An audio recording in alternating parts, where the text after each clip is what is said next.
পঞ্চায়ত আৰু গ্ৰামোন্নয়ন বিভাগৰ যিখন অসম পঞ্চায়ত ফাইনেন্সিয়েল ৰুলছ 2002 আছিল তাক আমি কিছু আজি সংশোধন কৰোঁ বাকি সংশোধন বিলাকৰ উপৰিও ইয়াত যেটো ডাঙৰ সংশোধন হ'ল যে এতিয়াৰ পৰা পঞ্চায়তৰ বজাৰসমূহত বা ঘাট বজাৰসমূহত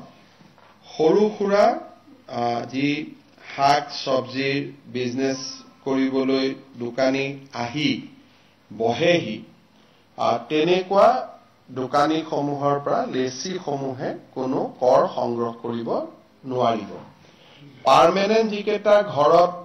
পাৰ্মানেন্টলি কোনোবাই দোকান কৰি আছে তাতে তেওঁলোকে ট্যাক্স কালেকশন কৰিব পাৰিব কিন্তু যিখিনি পেটি household produce vegetable agricultural dairy products লৈ আহে তামোল পান দৈ টেকেলি এইবিলাকত আগতে যিবিলাক মহলদাৰ সকলে টকা পইচা তুলিছিলে আজিৰ কেবিনেট সিদ্ধান্তৰ ফলত সেই দুখীয়া ব্যৱসায়ী সকলৰ পৰা মহলদাৰ সকলে টকা তুলিব নোৱাৰিব ইয়াৰ উপৰিও যিসকল মহলদাৰ হ'ব তেওঁলোকক কিছু দায়িত্ব দিয়া হৈছে যাতে বজাৰখন সাফ চিকুণ কৰি ৰাখে